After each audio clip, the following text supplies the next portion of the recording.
Morning students, हमने कल Coulomb's law पढ़ा। कूलॉम्स लॉ का फॉर्मूला था F is equal to K Q1 Q2 upon R square, जहां फर्दर K का वैल्यू था 1 अपॉन 4 पाई एप्सिलॉन 0। ये K का वैल्यू था, Q1 Q2 upon R square as it is हमने ले लिया। आज कुछ इसमें बेसिक चीजें अपन डिस्कस करने जा रहे हैं कि इसके आगे और क्या क्या चीजें होती है, और इसके कुछ न्यूमेरिकल्स हम अभी डिस्कस करेंगे लेटर ऑन पार्ट में। जैसा कूलॉम्स लॉ होता है इलेक्ट्रोस्टैटिक्स में, सिमिलरली ग्रेविटेशनल फोर्स होता है ग्रेविटेशन में। दो कोई भी मास बॉडीज हों जिनका मास है m1 एंड m2, तो the gravitational force between them is gm1 m2 upon r square. इस g को बोलते हैं universal gravitational constant, gravitational constant बोलते हैं इसको,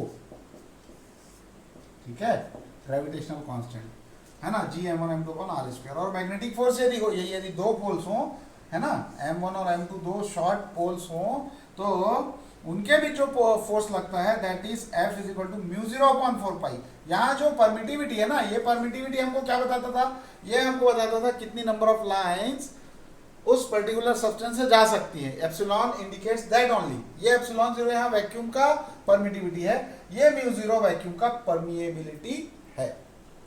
इस पे बेस्ड कुछ बेसिक क्वेश्चंस आते हैं जो एकदम इजी लेवल के हैं। That is F is equal to 1 upon 4 pi epsilon 0 epsilon r। यदि कोई डाइलेक्ट्रिक मीडियम भी है तो उसमें एप्सिलॉन r लगा लेते हैं।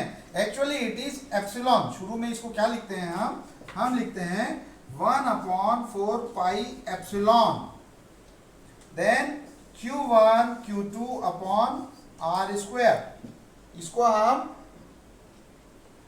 यहां पे इसको यदि हम लिखें तो ये म्यू 0 का है, क्या है, परमिएबिलिटी। इलेक्ट्रोस्टैटिक्स में क्या हो जाता है, epsilon 1 upon 4 pi epsilon Q1 Q2 upon r square, that is the F। और यह epsilon, this epsilon is actually epsilon 0 into epsilon r, जहां epsilon 0 permittivity of free vacuum है और epsilon r relative permittivity of medium है।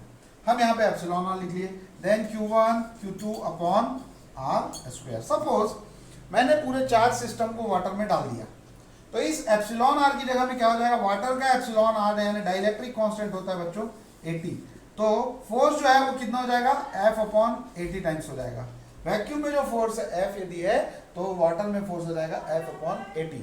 इस तरह से हमने यहाँ पे एप्सिलॉन r को की कंसेप्ट को सॉल्व किया। दूसरा क्वेश्चन इसमें बनता है कि एक चार्ज की वैल्यू डबल कर दिया, दूसरे चार्ज की वैल्यू को हाफ कर दिया, है ना, और इस डिस्टेंस को डबल कर दिया, तो 2r स्क्वायर लिखेंगे क्या, नहीं, 2r का होल स्क्वायर लिखेंगे। तो अगले स्टेप में क्या हो गया, इसको जैसे ये तीनों कंडीशन फॉलो हो गई, ये डबल ये हाफ कैंसल, और ये क्या हो गया Q1 Q2 अपॉन 2 का क्या हो गया 4r स्क्वायर। तो पहले वाला फोर्स क्या था, Q1 Q2 upon r square था, K इंटू, है ना, K इंटू है, और ये अपॉन में क्या आ रहा है 4, तो 1/4 हो जाएगा। कब 1/4 हो जाएगा, जब चार्ज को डबल कर दिए। यानी इन कंडीशंस को जैसा बोला जाएगा, क्वेश्चन को बड़ी शांति से पढ़ने का है, और जो जो कंडीशन आपको दी हुई है उसको अप्लाई कर देने का है। डिस्टेंस बिटवीन द चार्जेस को एज इट इज स्क्वायर के अंदर में रख के उसको सॉल्व कर लेने का है। You will get the answer. यहाँ पे इस प्रेजेंट कंटेक्स्ट में आंसर आ रहा है F/4। वाटर में डाल देने पे आंसर था F/80। यदि मैं इसको काय में डाल देता, वाटर में डाल देता। तो अब आते हैं अपन दूसरे कुछ क्वेश्चंस और जो होते हैं टाइप ऑफ क्वेश्चंस में, हम उनको अभी सॉल्व करेंगे। ठीक है, ये पूरा आ रहा है। नाउ टाइप ऑफ क्वेश्चंस हम डिस्कस करें। टाइप ऑफ क्वेश्चंस क्या रहेंगे, दो चार्जेस आपको दिए रहेंगे, सपोज एक चार्ज है Q, दूसरा चार्ज है 4Q। इन दोनों के बीच में थर्ड चार्ज Q को कहां इंट्रोड्यूस करें, ताकि, अब इसमें भी टाइप ऑफ क्वेश्चंस दो हैं, ताकि third charge is in equilibrium. एक टाइप का क्वेश्चन है, ये जो तीसरा चार्ज है जो मैं दो चार्जेस के बीच इंट्रोड्यूस कर रहा हूं वो इक्विलिब्रियम में रहे, या दूसरा है पूरा की पूरा whole system is in equilibrium, whole system of the charge is in equilibrium. इसमें टाइप ऑफ क्वेश्चंस टू है, पहला third charge is in equilibrium, दूसरा है whole system is in equilibrium. तो जैसा बोला गया है आपको वैसा ही करना है, अपने मन से कोई दिमाग नहीं लगाना है। Third charge to be in equilibrium. What does it mean? Third charge to be in equilibrium मतलब थर्ड चार्ज पे लगने वाला फोर्स, दोनों चार्जेस से लगने वाला फोर्स इक्वलाइज कर देना।